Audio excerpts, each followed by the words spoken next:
Let me tell you why we're here. Business mastery. Not business dabbling, not business interest, not business stressing, but really business mastery. You've committed yourself to a 5-day process. We wanted to create a system for people that can show them how to attack their business and take it to a whole nother level in the current environment and any environment that evolves in the future. How many feel like business has changed pretty radically in the last couple of years? Say aye. So new rules of the game have shown up, and we have to adapt, and we have to figure out how to utilize those rules to actually do better than any other time. When economic difficult times occur in any economy, in any part of the world, and the world is really linked up now, as we all know, those are the opportunities where you see the transformation in businesses. The businesses, some of the wealthiest people today in this country and in North America, most of them got in the position they're in to be some of the wealthiest people in the world because of the Depression. It was a time in which they grew the most. One of the most obvious examples we all know is the Kennedys. I think Joe Kennedy in 1929 had $4 million. By 1932, he had 180 million. That's the middle of the Depression.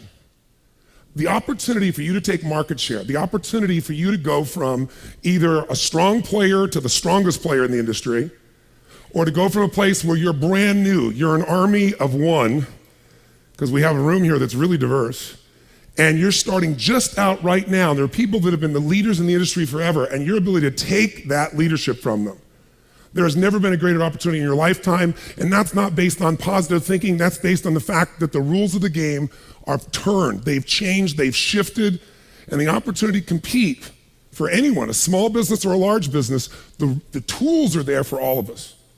So these 5 days are about how do we really master our businesses, but how many would agree no business is really a reflection of anything but usually the leadership of that business? Would you agree with me on this? Say aye.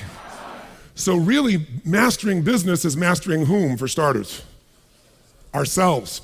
So we want to make sure in this program that we don't just sit and take notes on business and we sit kind of passively and take this in. My focus here is to make sure that you get unbelievable value. Because you've committed 5 days of your life. Somebody wants 5 days of my life, they better deliver. Because we got to deliver for you. We're not here to just have a rah-rah session. And if you're going to get the most out of this, you're going to have to step into this right now with a whole different mindset than you do almost anything you've done before. It's not, I'm sitting here to learn or to, can I apply that? As was said earlier, you want to take notes, you want to immerse yourself in this in a really physically active way that's different than the traditional way you've learned. You want to take notes as if you were going to teach this to someone you love, like your associates, your family members, your partners, your kids, all the people you're taking this home to because you're going to want to. Don't take notes about what you think you'll use. Take notes on everything because some of this stuff is going to show up in another stage of your business and you're going to want to have that. So our commitment is to make that happen. It's a good challenge and I'm excited to do this. I'm also challenged. My excitement is I know what's coming for you and you don't. You're going to be learning from entrepreneurs. Some of them, by the way, are attending this program. Some are coming in for their stages to be able to teach here. But this room is filled with people that are that army of one person just starting it. There's a few of you in this room, and there are people in this room that are running multi-billion-dollar businesses. That's the diversity we deliberately created in this room because the core issues around mastering a business, while the game and certain strategies or tactics may change, the core doesn't change. At different stages of the business, you need to focus on different things, but certain elements are sacrosanct. They can't be ignored. They can't be, you can't put yourself in a position where you fail to be on top of them. That's why some businesses grow like crazy and then they lose some of those fundamentals later on. They get overconfident and you see those businesses take a huge hit. And we've seen that recently, haven't we? You look at a company like Lehman, been around 158 years, billions in assets. 4 months later, what were they? Bankrupt. I mean, who would have guessed in a million years? Look at a company like AOL. Remember how dominant they were? They owned the internet. Now, if you got an AOL account, please don't share it with anyone. It's embarrassing, right? But didn't they own it? And they lost it. I mean, they had more money, more resources, more dominance than anybody else out there. That's because the game has changed. So what we're here to do is make sure we deliver. Our excitement is we know what we've got. My other excitement is who's in this room. So you got these people just starting their businesses. You got businesses in this room that are, 5 to 10 million. You got 50 to 100 million, multi-$100 million a year businesses in terms of gross revenues and billions. We got Tony here from Zappos. I mean, Zappos is an unbelievable story. One of the best companies in the world to work for. You know, depending on which magazine you read, they're in that top 10, 20, or 30, depending on the magazine. And I was there yesterday at Zappos. I got a chance to go because they're based here in Vegas, at least one of their organizations are, a portion of their company is. You see 800 people that are on fire. There's an energy. You walk in, it's not like walking anyplace else. It's the most fun place you could possibly work. Nobody wants to leave. They're excited to be at work in the morning. They're passionate to meet customers' needs. They're on the phone talking to somebody. They go, we don't have that product, but you know what? Let me find it for you. JCPenney has it. Go to JCPenney on this street and go get it. Because if we can't get it for you, we're going to deliver for you. It's an amazing culture. And guess what? You know, in less than 10 years, they're doing $1 billion in revenue. They dominate the shoe market online, and they're no longer a shoe company anymore. Tony's going to speak here tomorrow afternoon as well. But you get a chance to see what they've really become is a company. It's like Amazon might be the discounter that'll sell you everything, computers, right? They'll sell you books, they'll sell everything. This is the company Zappos that's got so much customer service, so much value they're adding and knowing who you are that they're able to do now kind of what Amazon was doing. They're broadening. They're doing clothing, they're doing utensils, they're doing computers. But you say, how can they do that? Because Zappos is becoming like Virgin. They're becoming a larger brand, and they're finding a way to meet customers' needs like nobody else, and they don't have to discount to capture that customer. So we're gonna learn about those strategies. But Tony's in here to learn. What the heck is he doing sitting in this class? Didn't he just come and speak? Because the reason he is where he is, the reason Zappos is their team is constantly, never ending, finding what is that cutting edge. They're staying hungry. What do we do to go to that next level? That's what these 5 days are about.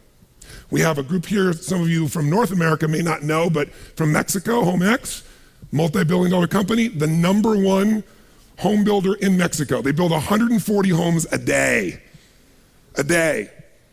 So we're gonna go from people that are just starting their company making chocolate or bras to people building, the internet or, building the largest number of homes. They're all in this room, and that's what's valuable here. We're gonna learn from each other. We're gonna lay the foundation today. And part of the challenge that I've got is, how many have been to one of my events before? I'm curious. Wow, quite a few of you. So most of you know, like the shortest program I do is like 50 hours, 50, in a weekend, total immersion, because my whole approach is, everybody talks a good game, and people say, oh, I know this stuff, but if you're not doing it, you don't know it.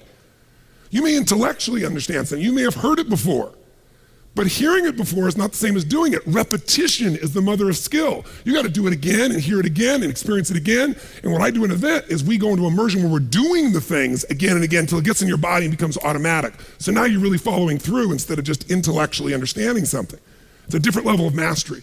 That's what we're gonna do here as well. But here, we got 5 days and we got 19 speakers. So my job is, I own you today. My job is to give you a foundation today that will be the filter for everything else that you're doing. It'll be the thing that helps you understand where to look for the problems based on where you are in your business. It's gonna help you orient yourself to who are you in your business? Who do you need to be in your business? It's gonna orient you towards kind of answering what I consider to be the 5 most important questions of your business. Kind of taking stock, because from that foundation, today my associate's gonna get up here, Chet, in midday, and he's gonna take you through what are the real strategies, not tactics, but the strategies that create just explosive growth. The companies that go from 0 to 100 million or $1 billion, depending upon the industry. The ones that can grow, what are the common things that they're doing? We're gonna work on those today as well. And then we're gonna explode over the next few days into a format of immersion. We're gonna bring you the best of the best, bite-sized chunks. You're gonna capture like crazy, take these tools so you can apply them and take them home, make things work.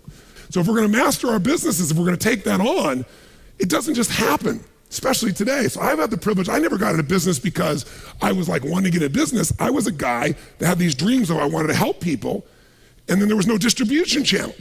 If I'd been a great singer, it'd be easy. If I wasn't kidding myself, large distribution channel. In my business, it was books, that was it. And that's what most people did, wrote books.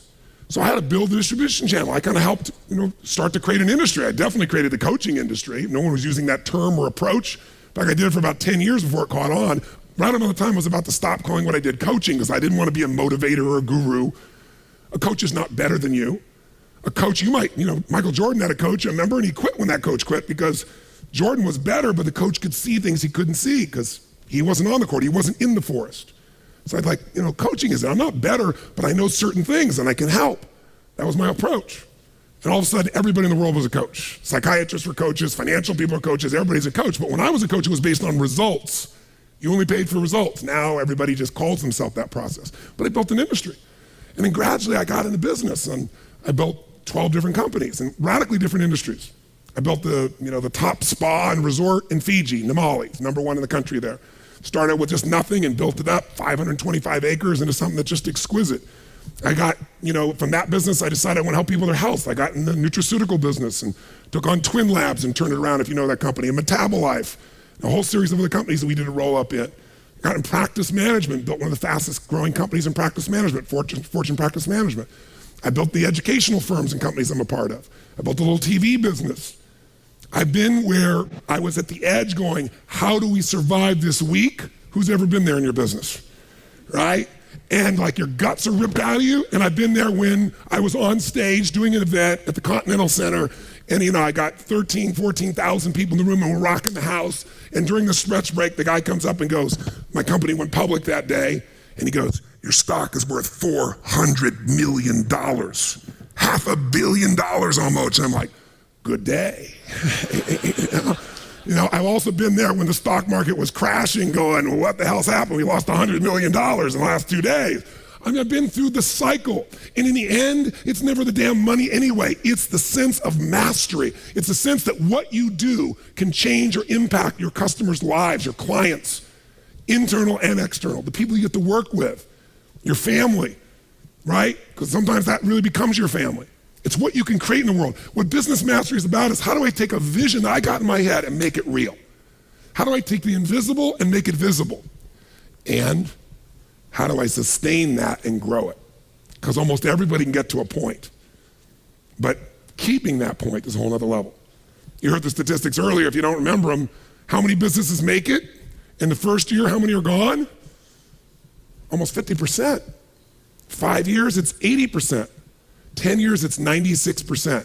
500,000 new businesses are created per year. 500,000. At the end of 10 years, there's 20,000 of them left, 4%. And by the way, those are the numbers from good times. So it could be even different today, right? Think about it. That's recent, 3 or 4 years ago. Things haven't shifted. So we're talking about something that's exciting, challenging, it never stops. It causes you to have to grow. And by the way, as you grow and change in your life and your goals and vision changes, it affects the business, unless you completely leverage it. And some of you right in this room, you got into business, you want to master business, and your whole goal is, I'm getting into business so I can have more free time. Clearly, when you see someone talk about that, you go, they don't know what it is to run a business. That's like saying, I'd like to have a child so I can have more free time.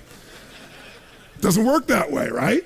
So this mixture of emotion is going to require a different energy. So my point is simple. I'm going to ask you right now from this point forward to say, if you're not going to master this, we're going to go with immersion, we're going to go with energy, we're going to go with activity, we're going to respond, we're not going to sit passively. How many up for this? Say aye. Now, if a leader affects a business, how many agree the leadership of a business shapes it? Say aye. Aye. What affects the leader? His wife. Good, sir. Very nice. Her husband. This woman just slapped him and goes, her husband. Now think about this. Your ability to master yourself is the first game of mastering your business. Because otherwise, you got to think about this. Whatever influences you tends to influence whoever you're leading, which then tends to influence the business as a whole. True? So we got to look at it. What's influencing you most right now? How many of you in the last 12 months have had a gut checked or a sphincter check, whatever proper terminology you would use, around your business because of major shifts in the economy? Who's experienced that in your business here? Say aye. Almost all businesses have. I get stopped in the street every day. I got barbers talking to me going, what do I do? And billionaires, literally. One of my clients, I've been coaching for 17 years. He's one of the top 10 financial traders in the world, in the history of the world. This is a guy who in 1987, when the stock market crashed by the largest percentage at that point ever, and everybody's freaking out, he made $500 million that day when everybody else is freaking. Then he lost money for the next 4 years because he went beyond what he'd expected and it messed up his head, and he didn't perform and lost money. So he's been my client for 17 years. He pays me $1 million a year. I don't tell you that to impress you, but it impresses me. No, but he pays me $1 million a year plus a piece of the upside. He's obviously not looking for motivation. What he looks for is strategy. He emails me every day, 5 days a week. I've worked with all the people around him, George Soros, all the people. I got a chance to study what they did, what he did, to find his patterns, and his patterns are always changing. He has to respond to a change in the marketplace. In order for him to succeed, though, he can even know what to do, but why do most people fail in business? Because they don't execute it, and the reason they don't execute it is state. If fear takes you over, all your decisions change. True or false?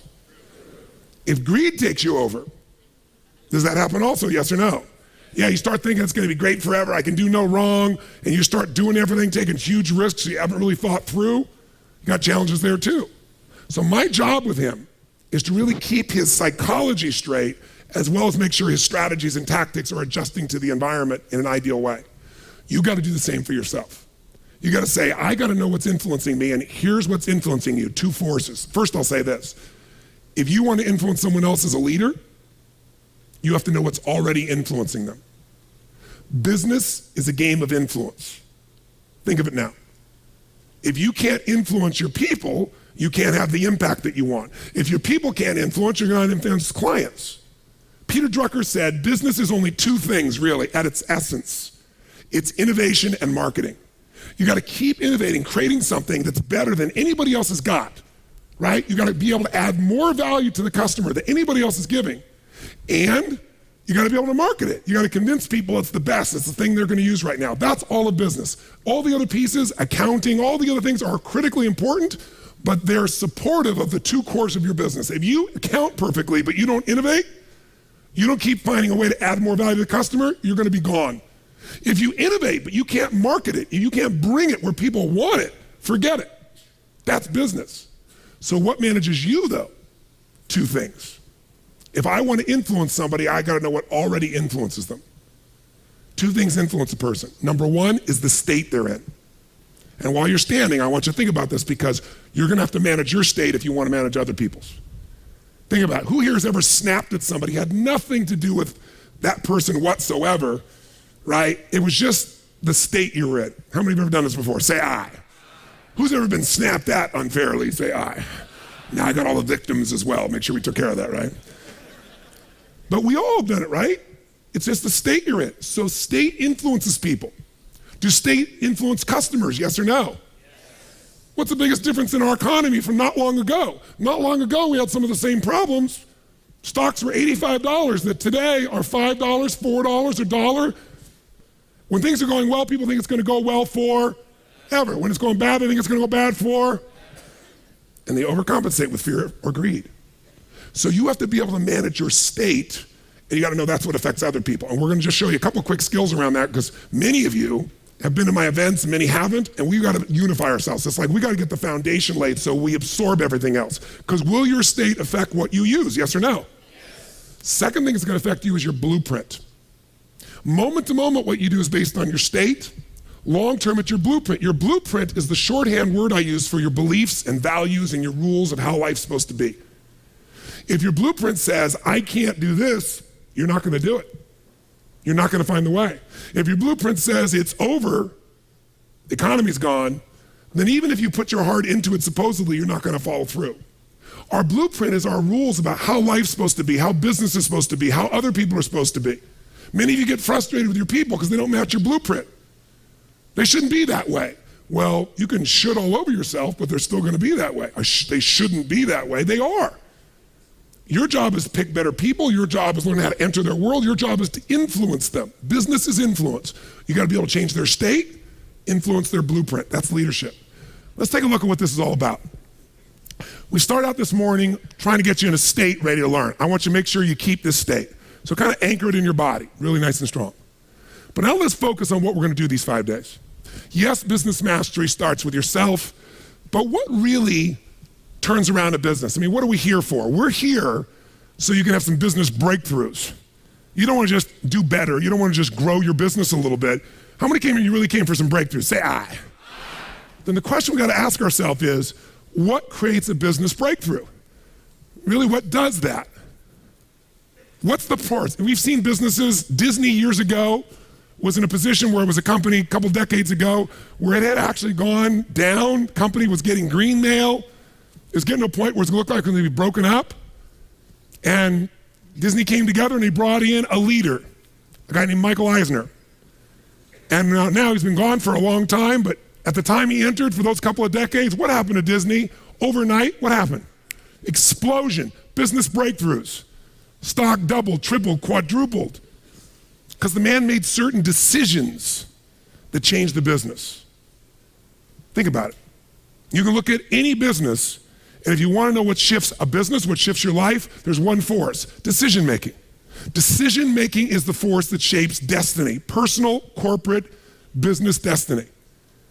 How many of you can think of the decisions that you made years ago, 1 or 2 decisions, 5, 10, 15 years ago? That decision, you may not have realized it at the time, but that decision was one of the most important decisions of your life. If you'd made a different decision there, you'd gone a different direction, your life would be completely different today. Who can relate to this in your life? Say I. The secret then is getting darn good at making more effective decisions. Now, by the way, are we always going to make the right decision, yes or no? Absolutely not, no way in a million years. But most people don't have the guts to make the tough decisions because they want to make the right decision, so they make no decision. And that's a decision. Isn't it true? And what happens is the world takes them over. So decision making is the power. Now, there's 3 decisions you're making every moment of your life and of your business. You're making it right now in this room. And if you're watching here on film especially, you might make some decisions because you're not in the environment that's different. But the first decision you're making every moment of your life that affects your life and business is, what are you going to focus on? Because whatever you focus on, you're going to feel. So as a business owner, every employee you have each day comes in and they make decisions about what to focus on. Some people focus on their own needs, some people focus on the customer's needs. Is that going to change the quality of what your business does? How it does, yes or no? A little or completely? Completely. Some people focus on what they can't control every day. Can you predict, if you're focusing every day on what you can't control, how you're going to feel about your life or your business? You're going to be overwhelmed, you're going to be depressed, you're going to be frustrated. Right now, you're deciding what to focus on. You can be focusing on, okay, we're getting into it now. I got the energy, now we're going to get into the meat of this. You're right, all business is decision making, better decisions, better life. Or you could be saying, wow, my neighbor smells after all that jumping up and down. Notice that focus, right? Whatever you focus on, you're going to experience though, true? Now, some people make a decision and then they focus on the decision about how it didn't work out versus what they learned. Because there are going to be plenty of decisions that don't work out. In fact, probably if we were honest, most of us forget them. But most of our decisions aren't necessarily the right decisions if we make gutsy ones. But the ultimate decision is the ability to choose again. So focus is a decision. It's happening right now. It's happening in your business. But here's what we're looking for. There's a pattern of focus. At some stages in business, as you're going to learn today, the focus of the entrepreneur in the business is increasing sales. And they increase sales, and when they're successful, they eventually fail. Because their sales are increasing, but what's not? Someone tell me, what's not? Profits. Some people are totally focused on profits. Can you make any company profitable, yes or no? Sure you can. Cut enough stuff, you can make any company profitable for a while. A day, a week, a month, a year, a decade. True? At different stages in a business, you must change your focus. There's a life cycle to a business. If you're going to make effective decisions, you got to know where you are on that life cycle. You make decisions differently for a teenager than a toddler, than a grown adult, don't you? Same thing's true in a business, in your life. So if you're going to control your life, the way you take control is by making new choices. If you don't like how things are, what do you got to do? Change it. And to change it, you have to make a decision. And by the way, leaders make decisions. That's what makes somebody a leader. They have the guts to make the most difficult decisions nobody else has the guts to make. And they know they're going to be wrong. But if they're wrong, what will they do? They'll know what they want, they see it's not working, and they'll do what? Change it, which means they'll make another decision, do something new, and see if it works. That's the essence of how we grow. So first decision controls your life is focus. Lots of patterns. Some people focus on what they can control, some focus on what they can't control. Some focus on customers, as I said, some focus on themselves. If you've made this whole business about meeting your needs, You can run a successful business, but it'll be a job because you'll never be able to sell it. Because if it's just meeting your needs, it's not a system. It demands your attention, your connection. It's giving what you want. But ultimately, it's not going to give somebody else what they want, so you can't sell it. If you can't sell your business, if you don't have an exit strategy, you have a job. I don't care how successful the business is. That doesn't mean you have to sell the business. But one of the most important decisions you make in business is, ultimately, if I was going to sell this, if I chose to, I have to know who would I sell this to so that I have long-term value, not just an income along the way. I have this critical mass hit. I get a multiple of my business. And most people don't have a clear exit strategy. They think I'll come up with that someday. You got to start with that end in mind. That's got to be part of your focus if you're going to be successful in your business. I can remember a gentleman who's built CAA in Hollywood, his largest, most successful agency, right? Michael Ovitz, remember that name? He put together Nike and Coca-Cola and these billion-dollar deals. And eventually, Mike Ovitz went to go sell that business. He'd never thought through an exit strategy, and he got almost nothing for it. Because the laws prevented him from selling it to a studio. He had to sell it to some of his employees for pennies on its real value. Now, Mike found a way to make money later on in another place off of Disney. But the bottom line is, the guy didn't have an exit strategy. Even though it was brilliant, made lots of money, in the end didn't get the value. Focus. Your first decision is, what are you going to focus on? Second decision, the minute you focus on something, you're going to feel it. So if you focus on, oh my God, the economy's coming apart. My industry's, people are not buying my product or service. They're shutting it down. Consumers are not spending the money. Is that going to affect your state? Yes or no? Now, should you lie to yourself and just pretend there aren't challenges? No. But you're going to have to focus instead on, what am I going to do? What's the need that's still there? In any marketplace, there's always still people buying. I've seen it throughout the years. Even in some simple little business, let's say you're a realtor. You have your own little real estate office, or you kind of your own salesperson. You got a couple people that work with you that help you leverage yourself. Something that simple. I remember years ago, I met a woman named Marty Rodriguez. She's from the town I grew up in. She came to one of my seminars, and then she would be sitting in the front row, and in a year, I may have done 25 seminars. She was probably at 10 of them, same seminar, in the front row. This is a woman who was the #1 real estate agent for Century 21 in the free world. 9 out of 11 years. I watched her in good times make money, in the worst times make money. A few years ago, she sold more real estate in the city she's from than the entire multiple listing service of other agents combined. One person. Now she built it into a business. She's got a whole team that runs it, but it's still her. She built the brand. How does she do well when it's going horrible? She says, I love when the economy gets terrible because it gets rid of all those flaky realtors. All those flaky mortgage brokers. There's so many of them. They got in the business, was going up, and they all got successful because they were on a trend. When the trend crashed, they all left me all the business. She loves these times. But the reason is her focus is different. Does that make sense? Completely different focus. So when you're focusing, you got to decide what I'm going to focus on. But as soon as you focus on something, even if it's not true, you're going to feel it. So if you think someone tells you, someone screwed you over, they took advantage of you, and you're like, what? And you're all upset, and you picture it in your mind, and now you're angry. And then later you go to confront this person and you find out it wasn't true. Who's ever had something like this happen and felt like an idiot? Raise your hand and say I. But when you focus on it, does it control you? Do you feel it? Yes or no? So just write focus equals feeling. Whatever you focus on, you're going to feel. And as a leader, you're going to have to manage those feelings. And you're going to do it by managing your focus. By the way, if you're going to lead other people, do you have to create a focus for the company, for the organization to be successful? Yes or no? You got to find yourself, what are people focusing on? It's affecting all the decisions in the company. So as soon as you focus on it, finally get to decision number 2. Decision number 2 is, what does this mean? When you focus on something, you got to give it a meaning. Is this the end or the beginning? If you think this is the end of your business, the end of opportunity, the end of our economy, are you going to feel differently and act differently than if you think it's the beginning? Yes or no? See, the difference between Joe Kennedy with $4 million in 1929 and Joe Kennedy with $180+ million in 1932, that big a jump, different focus, different meaning. When everybody else said it was the end and they were focusing on how to survive, he was focusing on how to take market share, he was focusing on what the opportunities were. The meaning for him was, is this the greatest opportunity of my lifetime? There'll never be another time like this. And he made enough money in that time that took care of all his heirs after that for decades to come.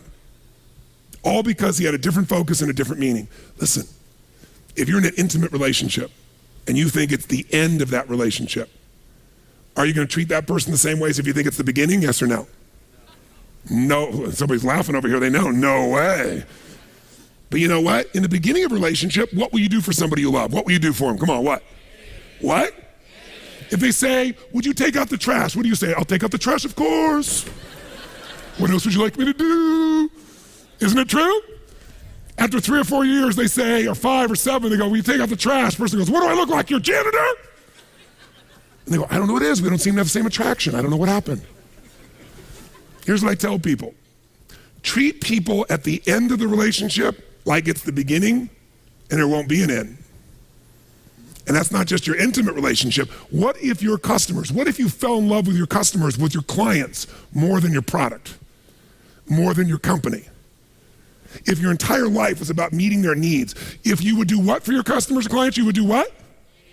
If you love your customers and clients, you do anything, guess what? They're gonna love you. But most people love their customers and clients as long as they buy from them, do what they want, respond to them. And when they don't, they go, that's the end. You want clients for life, not just customers? Fall in love with them. It's a different focus, isn't it? It's a different meaning. And that creates a different life because you make decisions differently from that place. There's another meaning. You know, is this punishment in my business? Am I being punished by God? Or am I being challenged? Or is this actually a gift what I'm facing right now? Whatever meaning you give controls what you feel. And what you feel controls the third decision. What are you going to do? Right? The minute you give it a meaning, you get a feeling. When you get a feeling, you're going to do something. You're going to take action. You're going to pull back. A whole economy is driven by this. People start focusing on, oh my God, maybe this is going to go on forever. Maybe I'm not going to get what I need. This might be the end of the way things are. I better pull in my reins. I better not spend this money. I better not take any action. And it becomes a self-fulfilling prophecy. How many know what I'm talking about here? So decision-making is your power. You want to change your business? Think about whatever's changed your business in the past. I guarantee what's changed your business is some decisions you made. You made some decisions that shifted your business in a radical way, changed things in a way that shifted the game for you. Decisions about people, decisions about products, decisions about marketing or promotion, decisions about locations, decisions about what you're going to offer, your offerings, decisions. You want to change your whole business, you can do it next few days just with some new decisions, but you're going to get stimulated, all kinds of decisions to look at. You got to decide which ones will make the biggest difference. Today, again, is going to help you understand where those decisions need to be focused based on where you are in the life cycle of your business and where you are in your personal life cycle. By the way, do you make decisions differently? Do you look at time differently when you're 20 than when you're 30, than when you're 40, than when you're 50, than when you're 60, than when you're 70? Yes or no? It'll affect your decisions. So we just spent a little time this morning on 2 things that affect your decisions. One is your state. Will you make decisions radically different in a different state? Yes or no? Yes. Will you focus differently, come up with a different meaning, take different action when you're frustrated than when you're committed or determined or playful? Yes or no? Yes. And the other thing that will affect your decisions is your blueprint. And these next 5 days, all the content's about enriching your blueprint of what's possible, how it can be done, how quickly you can change it, and showing you how, the specific strategies how. But here's my view. 80% of success is why to, 20% is how to. 80% of success is psychology.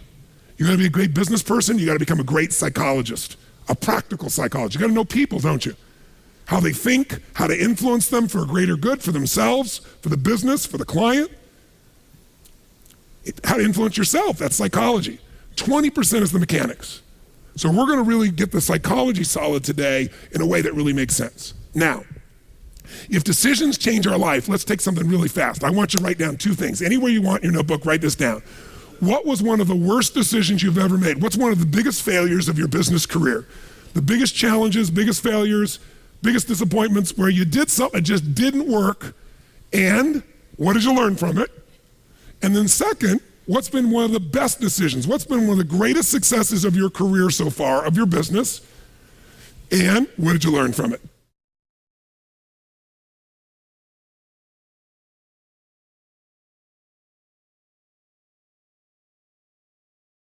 How many of you thought of a decision that was quite painful and the core of the decision was making a selection on the wrong partner or person to work with on a project or a company or something of that nature? Raise your hand. Keep your hands up. Look at the percentage of the people it was a people mistake with. So when I said to you, being a practical psychologist is maybe the most important thing of all, a person of influence, now maybe you fully appreciate why. I didn't tell you what problem to pick, and most of you it was a people problem. How many found the decision you made was a decision that had to do with timing? Just terrible timing, I'm curious. Interesting. How many picked a problem that related to a system that messed things up, a system that you chose? Interesting. So people is the dominant component.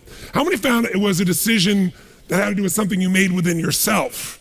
Meaning you made a decision within yourself that wasn't the brightest decision based on your own fears or frustrations or concerns. And keep your hands up and look, this, along with other people, it's usually something within ourselves, which is why to change the business, you got to shift the leader.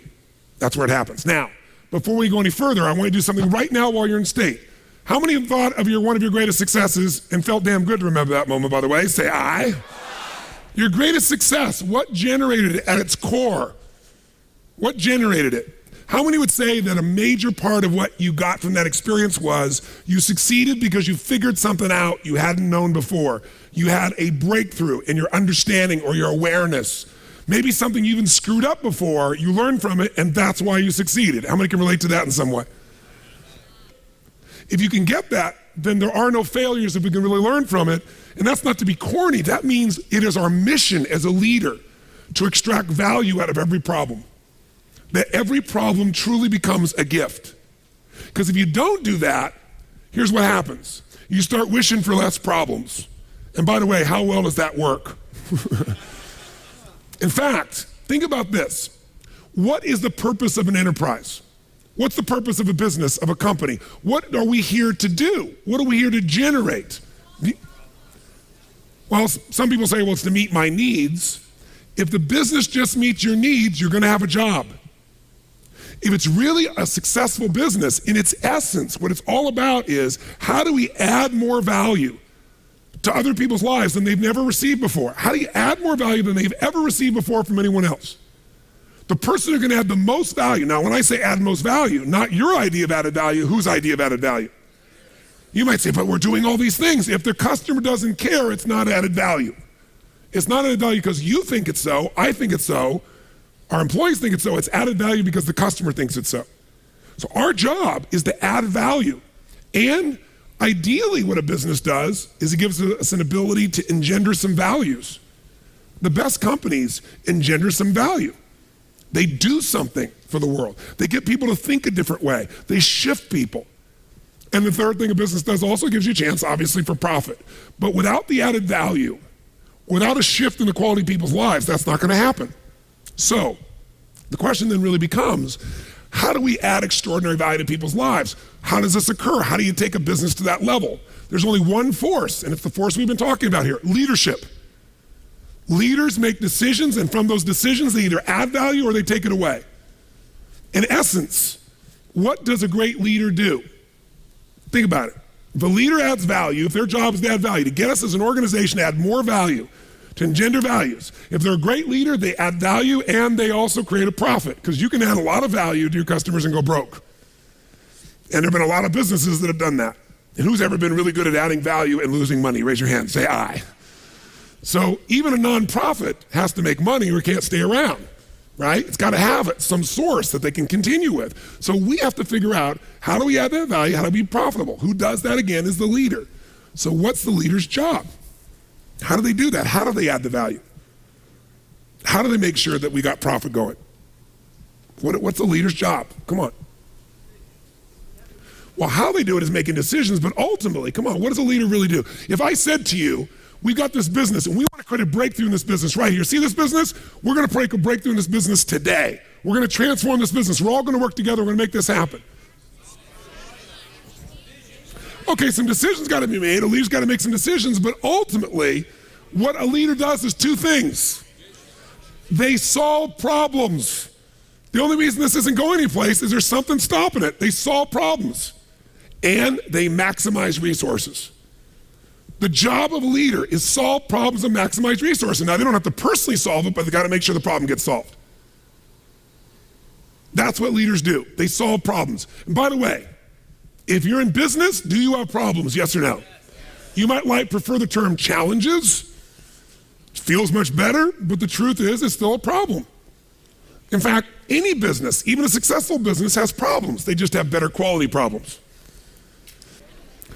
Now, from a standpoint of really changing your life or your business, we know ultimately leaders do it. How they do it, they add value. How do they do it? They solve problems.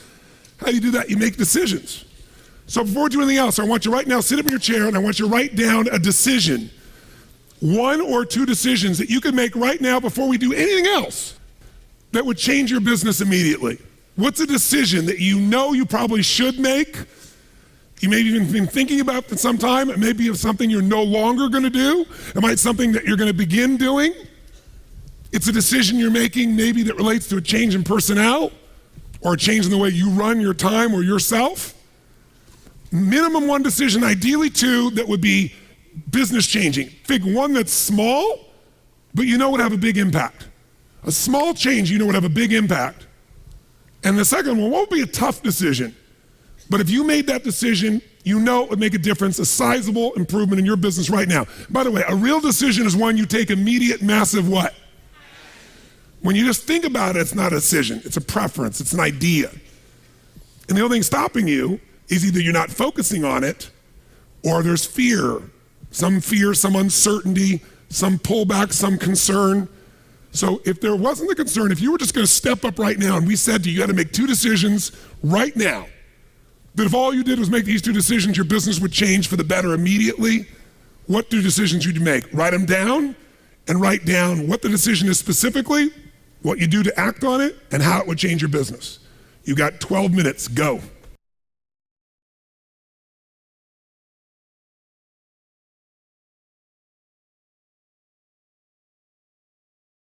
What changes a business? A leader. What does a leader do? They make what? How fast can you change an entire business? How fast? In a heartbeat, the minute you make a decision, but you're not going to make that decision if you're in a lousy what? Or if your blueprint says it's impossible or the game's over. It's a combination of state and psychology. Moment to moment, your state's controlling your decisions. Long term, it's your psychology, your belief structures, your rules. Part of what will happen over the next 5 days is we're laying a foundation today so that as you get 19 different points of view, when I say different, parts of your business you can look at from a new perspective. We're gonna have strategies, tactics, what to act on, but all of it is worthless unless you make a decision you really act upon and implement. True? How many came up with 2 decisions you absolutely know? One might have been small. Maybe it's like, you're heading in this direction, and you're gonna make a little 10-degree change.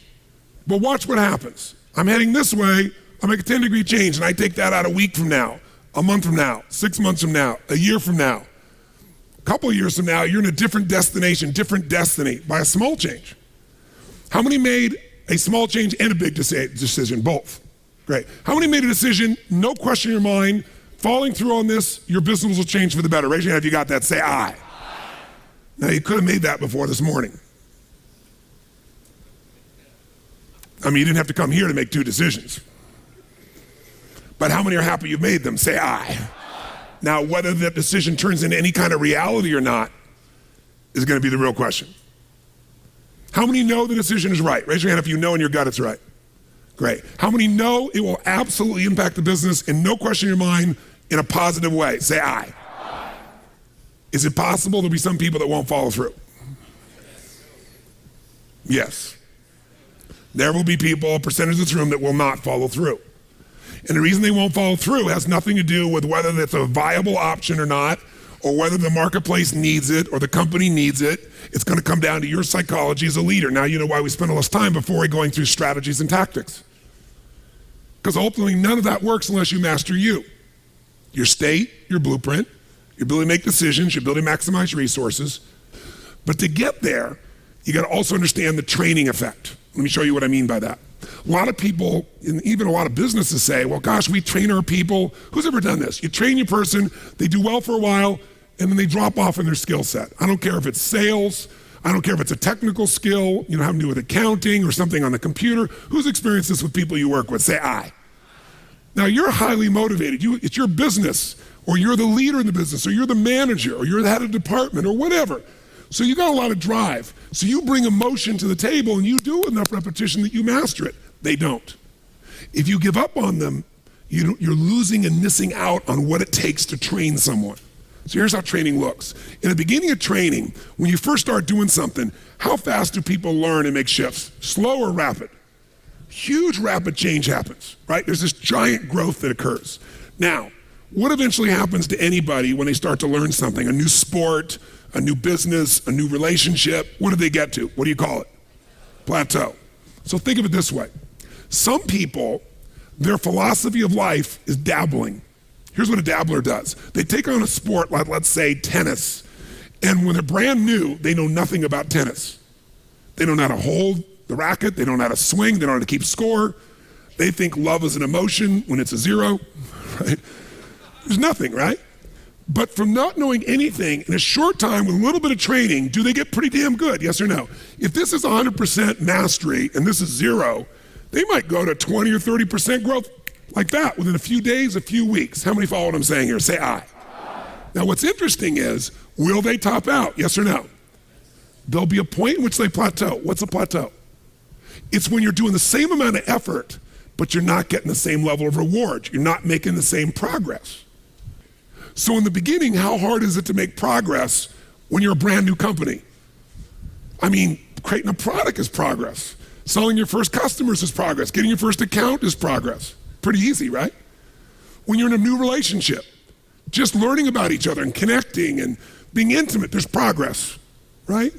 In playing tennis, taking up a sport, there's so much progress. But in every human being's experience, there's a point where you're working just as hard, but not making so much progress, and people don't like that. That's why I told you this. And what some people do at that point, if they're a dabbler, they decide to quit. This is obviously the wrong job for me. This is obviously the wrong sport. This is obviously the wrong partner. I shouldn't be in a relationship with this person.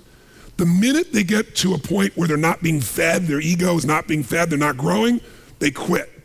And so if this was, for example, a dabbler who was in a position of tennis, they might quit tennis and now they say, you know what, I'm not a tennis player, I'm gonna do racquetball.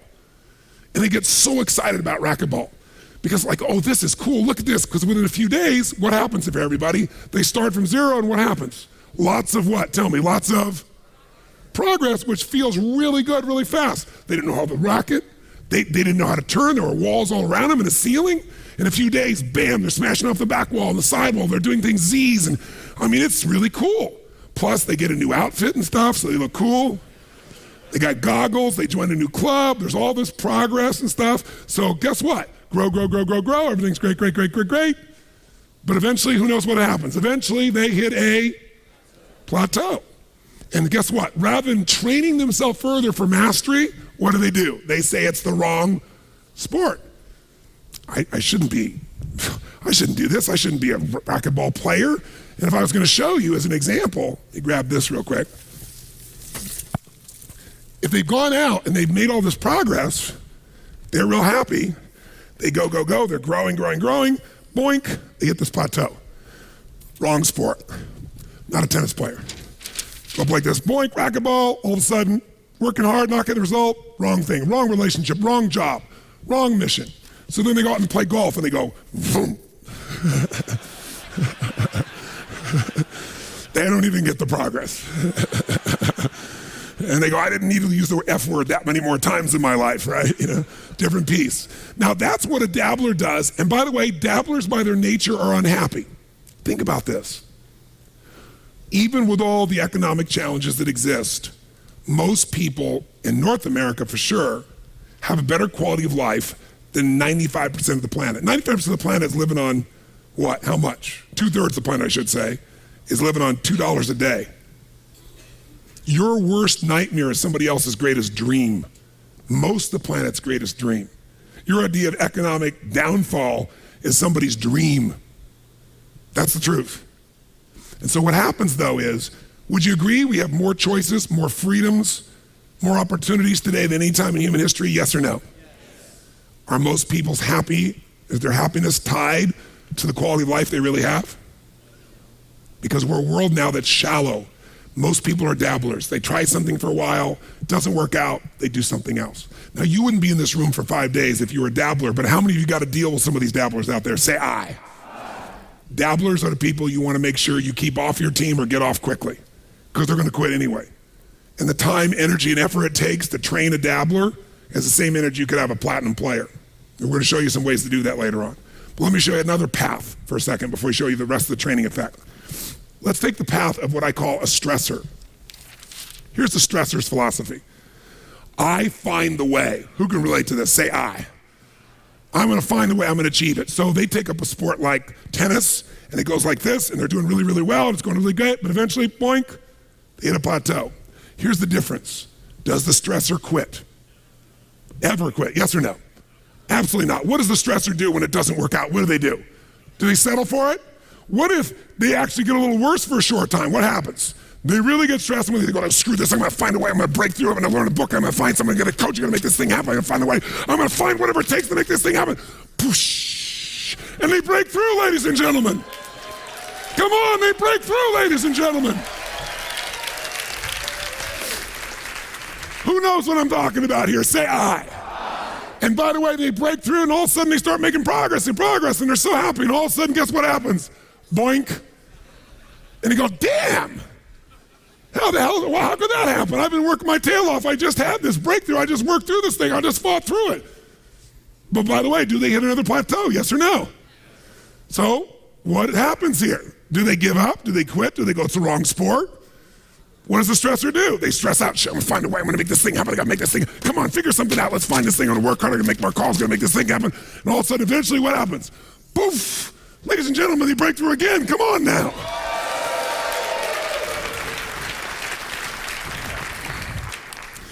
And by the way, they eventually get where they want to be.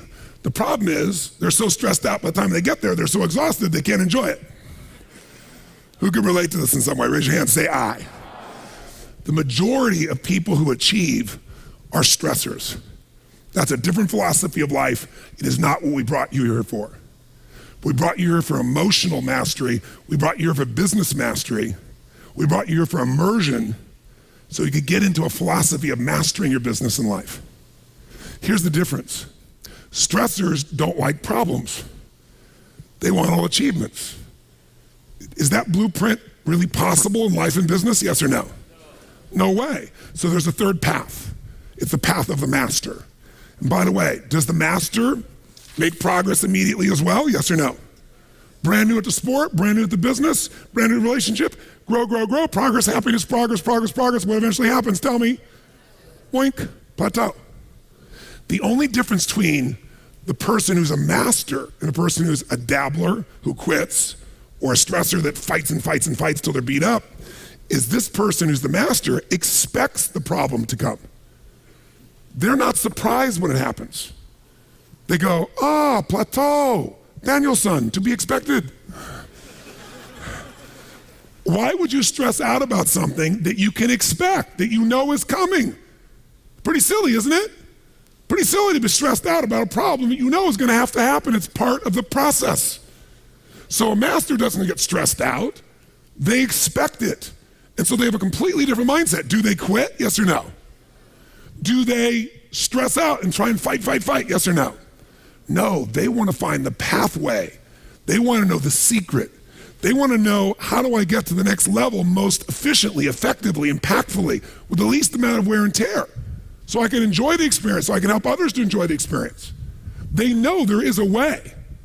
And so the difference is they look for someone who's already achieved the result they want, because they know that person has answers. They have a pathway to the result, a pathway to power. And they go learn from them rather than trying to learn by trial and error. You can succeed as the trial and error stressor, but you might be doing it for another 5, 10, or 15 years. And by the time you get there, you may not be enjoying the ride very much. But the master can show you the path. Most people, even when they try to get someone else to tell them, they go to somebody else who's not achieved it. It's like going to a doctor who's fat, smoking, and overweight, in every way, and saying, show me how to get fit. And many people do that.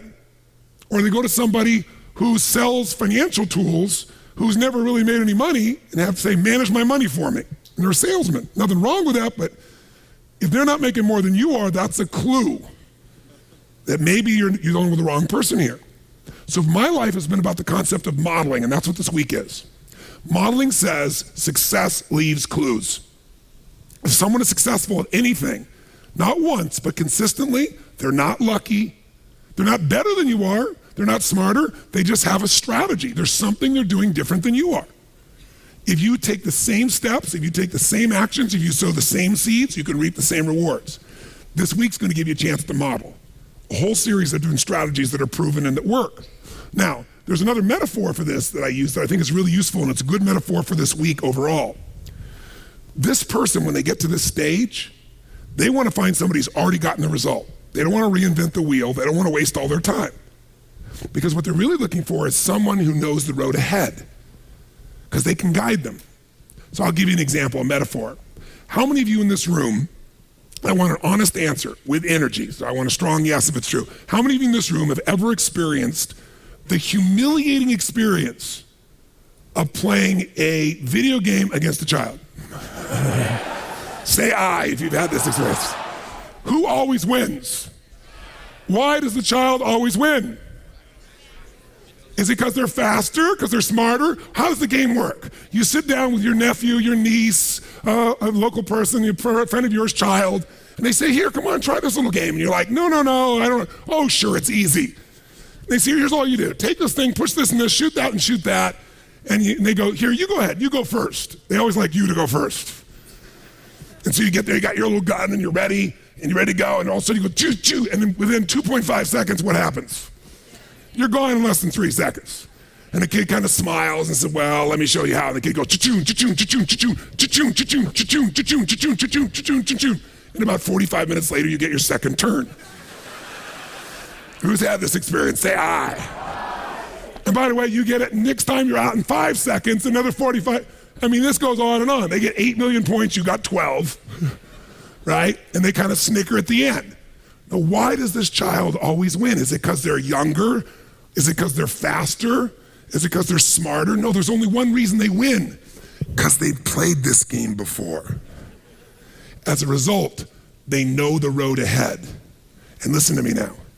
This is where the value is going to come out of this day, and really for this week, what we're about to enter into shortly. If you know the road ahead, you have the power of anticipation, not reaction. Anticipation is one of the ultimate powers in life and in business. Anticipation is power. When you know the road ahead, you really have power in your life. Does that make sense? How come that child has done this? It's not just they know the road ahead. Watch me. You go to shoot and you're trying to figure out what's going to happen. So all of a sudden you get shot over here and you react, and you shot over here and react, and you shot behind you and react. Reaction will cause you to die. Reaction will kill your business. Reaction will kill your relationship. Why is that child doing well? Because the child knows the first bad guy is here to my left. What do they know next? I don't even have to wait. I know the next bad guy is behind me on the right, and they turn and shoot him before he can do anything. I know the next challenge is going to be over here, over on this side. I know the next challenge is going to be in front of me. The next one behind me, and they play it enough times that they know where the problem is going to be, and they go solve the problem before it has any power over them. We're going to show you today, to me and my experience of 12 companies, small companies, big companies, public company I took, a set of distinctions that once I knew that, it changed my entire business career, because it allowed me to anticipate where the problems were going to be like magic. It allowed me to recognize the pattern so I could play the game and win. And when you do that, the whole game changes. But to finish the metaphor, what does the master do differently? They want to know the road ahead, so they find somebody who's done it. So let's say you're playing tennis, and let's say you're lucky enough to know Andre Agassi, which I do, and he lives here in Vegas. And you say, Andre, I'm brand new at tennis. I'm not that great, but I'm having a good time, but I'm kind of stuck. I'm not going next level. I'm sure you could just look at me in a few seconds, and you've done this before. You know what to do. I'm working with a coach, but I'm not making progress. He says, well, let me see you play. And you play a few times. He goes, oh, no problem. He said, you're actually doing great. I mean, for the number of hours of lessons you've had, you're doing great, really great. But here's what you're doing. One change I gotta give you. You're holding the racket like this. You gotta hold the racket more like this. And that's not actually how he shows you, but that's how it feels to you. And he goes, just go ahead and swing and do that. And so now, you've been working really hard to make progress, and now you go to try to hit it, and tell me what happens when you try to hit it the way the master teaches you. What happens? You get better or worse? You get worse. Your talent, your ability goes down. Now, when the ability goes down, what would a dabbler do at this point? Screw you. What does an achiever do? They go, I know you're the master, but I gotta find a way, I gotta break this thing, I gotta make this thing happen. And they go back to what they feel in control of. But someone who's a master, when it gets worse, they go, it's okay, right? Paint the fence. Remember, right? Wash on, wash off. I hate this crap. Wash on, wash off. But some part of them trusts the master does know. Because they played this game. They are training me. And sure enough, you do it, it doesn't work, it doesn't work, it doesn't work. What happens one day in the middle of nowhere? You go from playing worse to all of a sudden you go, ba-boom, and the ball goes over. You go, oh my God, ba-boom, ba-boom, and the ball dies over the other side. And your game, does it get a little better? What happens? It explodes forward. Not a little, giant growth, progress. You're happy. What eventually happens? Tell me quick. Boom, you hit a plateau. Does this happen to every business? Yes or no? Does this happen to every relationship? Yes or no? Every career? Yes or no? Every body, physical body? Yes or no? And by the way, you don't quit, you don't stress, you go, a plateau, to be expected. What do I need? I need someone who's got this road before, who knows who's in front of me, who can I learn from? You find that person, they show you, you get worse, and then you explode better. That process will change your business career. Most people fail because they don't want problems, and if they start to solve them and it's working, they want to keep solving it the old way because they understand it rather than a new way that doesn't work at first but eventually takes you to a different world. How many follow what I'm talking about here? Say aye. So to finish this training effect, if you're training a person and you're the leader, you want to train them and you know their skills are going to go up. And by the way, if you do nothing, what's eventually going to happen? They're not just going to plateau. If it's a new skill, what's going to happen?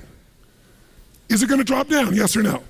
So they're going to train them and they get better for a while and they drop down. But by the way, they're not going to drop down to 0. Maybe they drop down even a third, 40%.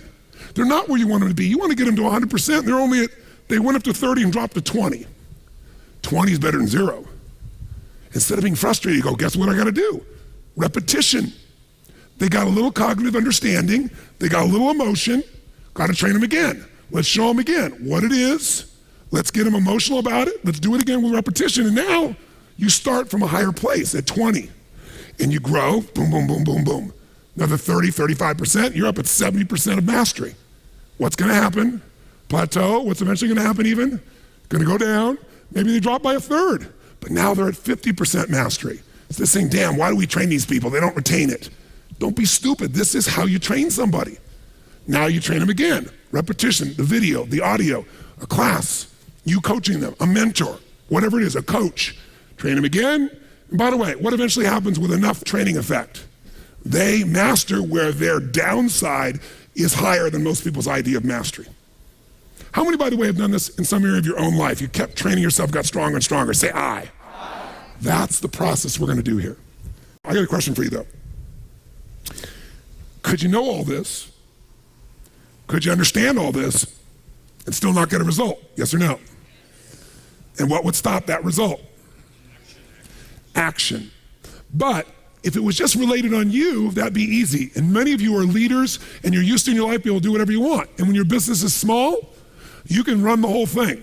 But as it gets bigger and bigger and bigger, you're more dependent upon other people. Maybe people you don't even personally know real well. Their skill sets may not be as strong as yours. You want to do it, but you're trying to implement, but it's not happening. If you and I are going to take things to the next level, we got to understand what causes things to fail. So who in this room has ever failed to achieve their goal, their dream, their desire? Who's ever failed to do it? Say aye. Yes, again, if you don't raise your hand, you lie about other stuff too. Now, I asked this question a couple years ago. I was speaking at a group called TED, Technology, Entertainment, and Design. And the room was 1,000 people. It was a really dark room. And it was filled with the best of the best in business and technology. Like the guys that founded Google were there. And, the guys that, started Yahoo. people from the entertainment business, some of the biggest names and influencers in that business, people from scientists from all over the world. It's a really cool thing. If you've never been to TED and you can never get in, go there. And there's a place called TED.com where you can watch many of these videos. But here's what they do. Everybody has 18 minutes, and they bring over the course of 4 days all these speakers, and you have 18 minutes to deliver your message. Now, since my shortest message is usually 50 hours, I was somewhat stressed because I didn't want to give a message. I want to train people. Our goal is to immerse each other so we don't just know it, we don't just feel it, we get enough habit, we do it. But I said, okay, I'll do it. I have some friends there. They said, you got to go. It's really important. I get there, and the first thing they tell me is, when you get up there, this guy doesn't know me, he runs the show, says, don't get people jumping and stuff. Please don't do that stuff. Don't change their state. Let them sit like they normally do in the dark, totally silent, doing nothing. So, okay, if I'm not going to change them physically, the other way you can change someone is by changing their focus. So the way you change someone's focus, ask them a quality what? If you keep asking, their answers. So I didn't, I'm up on stage and the room's completely dead and quiet and I'm starting out. And so I said, who here has ever failed to achieve a dream or goal of theirs? And I raised my hand. Not a single hand gets raised in the entire room. Thank you for your full participation. I said, come on, who here? And I used my own state and I got them. They all raised their hand. So then I asked them this question. I want to ask you the same question. It's the first time I've ever asked them. It was really interesting to see the answer. I said, okay, you've all failed to achieve your goal. Better yet, who's here's had someone else who worked for you who failed to achieve their goal? Who's had that happen in this room as well? Raise your hand, say I. Pretty frustrating, isn't it? So when people fail to achieve their goal, what's the reason they give? They always can tell you why they failed. They can tell everybody why they failed. Or when you failed, why have you said you failed? And then all of a sudden people start yelling answers. So let's see your answers so I can compare them. If you failed to achieve your goal or someone who's working for you failed and they didn't achieve it, what's the first answer they tell you why? Why didn't you achieve the goal? The answer is quick. What do they say? Quick. Didn't have enough time. Number one answer you'll usually hear, didn't have enough time. But most of us who've ever done any studies on this have found there's a paradox. There's a paradigm. Work always expands to meet the time you have for it. Who's ever had no time, and because of that, you had a breakthrough? How many have had this happen before? Say I. So they'll say, I don't have time. What's the next thing they say? I failed because we didn't achieve the goal because, quick, why? Didn't have enough money. We didn't have the economic resources, right? What's another one? Quick. Didn't have the experience. We didn't have enough experience to figure out how to do this, to make it happen. Somebody else, why did we fail? You didn't help me enough. It's your fault, right? Many times you'll hear people say, a manager will say, I got lousy people. And then people say, we have lousy management. Why else do we fail? Lousy management, lousy people, not enough resources, not enough money, not enough time. What else? It's the market. It's the conditions of the market. The market is really bad. That's why it's the market's fault, right? There wasn't the market just doesn't have the potential to do this much business. Someone else, why did we fail? The industry's bad. Why did we fail? What's that? We don't know what to do. We don't have the right network. We don't know the right people. Come on, why else did we fail? Why? Come on. We didn't have the technology. There's not enough desire in the organization. We don't know the right contacts. And all these things are being yelled, same things you're telling me are being yelled. And in the darkness, I heard this voice say, I didn't have enough Supreme Court justices. And I looked down in the darkness, and it's Vice President Al Gore. True story.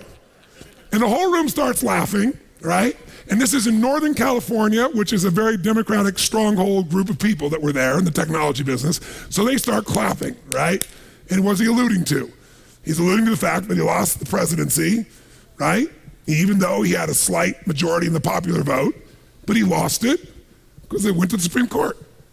And so the group claps like crazy, and I look at him and say, that's one way to explain why you failed to become president of the United States. And the whole room goes. And I said, so let's look at this. Let's look at not just you, but let's look at this whole pattern, because I'm a student of patterns. If you want to succeed, you have to become a student of patterns. You got to be good at pattern recognition and pattern utilization. Patterns give you the breakthrough. That kid that plays the game is great at pattern recognition, so they can anticipate and they don't have to react. That gives them power. So let's look at the pattern here. Every person in this room who described failure described it for the following reasons. And I gave all the reasons: time, money, network we don't have, people we don't have, not the right management, not the right people, right? We don't have the resource. And they went through this whole thing. I said, what all these things, not of Supreme Court justices, what they all have in common is you're all saying we didn't have the resources to succeed. Money is a resource. Time is a resource. Technology is a resource. People is a resource. Experience is a resource. Supreme Court justices are so many resources, right? And they all agreed. I said, here's the only problem. I said, in my experience, and you correct me if you're wrong, and I want an honest answer. When we get out of ourselves and we look at human beings and their ability to succeed or fail, how many people you've ever met who did not have the resources and they beat somebody who had all the resources? I said, resources, when you look at the most powerful and effective people in history, were never the problem. They didn't have the resources, but they got them. How do people get resources when they don't have them? The answer is they're resourceful. The ultimate resource is resourcefulness. That's what makes someone successful. And here's what's great about resourcefulness. Who has it within them? Who? Every human being, but the question is whether you access it or not. See, I said earlier, you know this stuff, but if you don't do it, why aren't you doing it? It's not because you can't, it's because you're not being resourceful enough. You'll tell me the reason. I went back and the market was like this. I went back and my people wouldn't do that. I went back, but is there an answer to every one of those problems, yes or no? If you are what enough? What enough? So think of it this way. What's the ultimate resource then? Resourcefulness, me, but I'll give you a more specific one. Human emotion. Human emotion. Because remember we said you can know what to do but not do it because you don't have enough emotion. Think about it. Here's the ultimate resource. It's not time. It isn't money. It isn't a network. It isn't a computer system.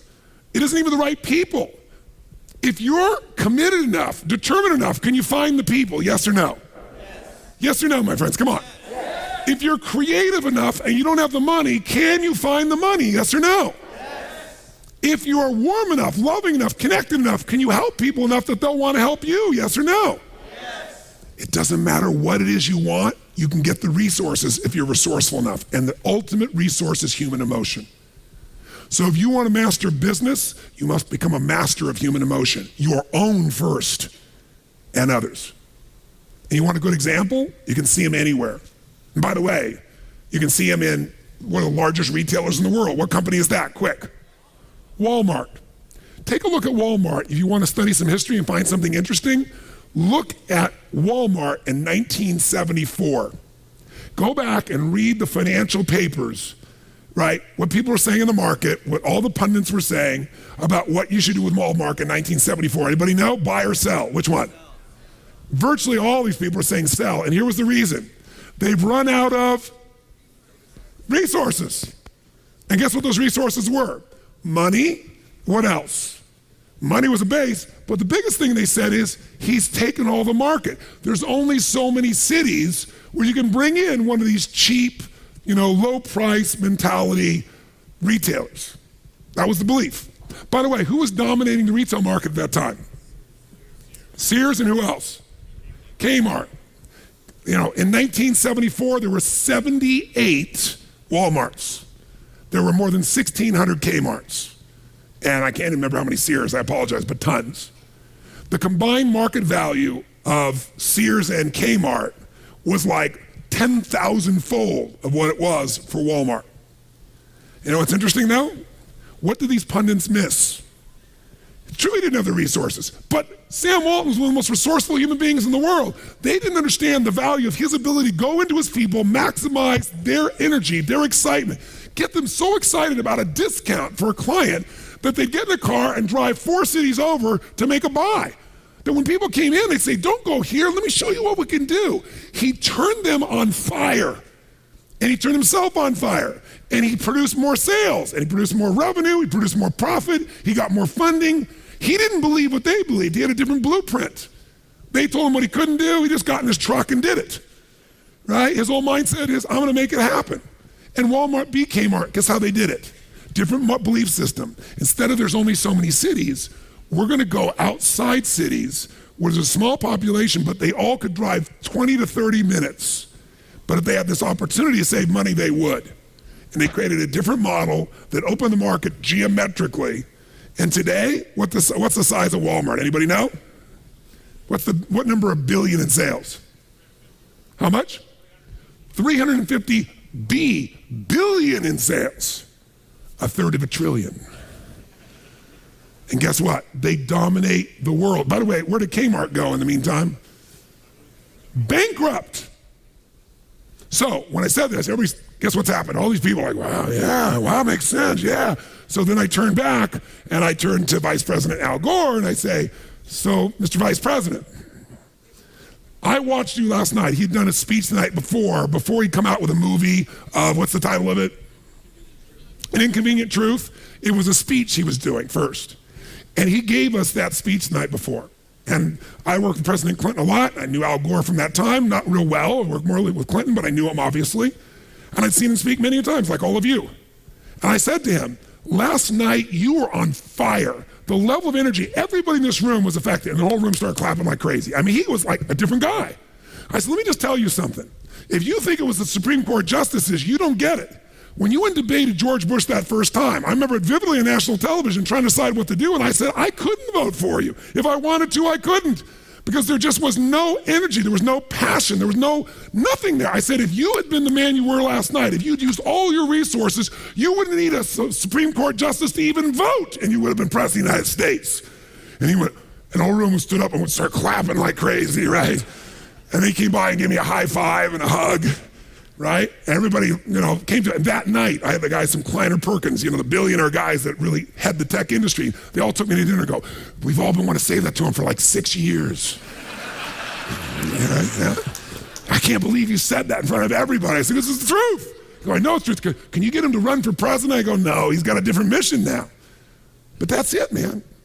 I want you to get this week. There is no limitation except the one you're creating yourself, not some positive thinking BS, but because the resources you need are there if you're resourceful enough. If your team's more resourceful, you'll find the way. It can't just be you, which is why you create a culture like this. That's where the game changes. And that's why these 7 pillars are going to be so valuable.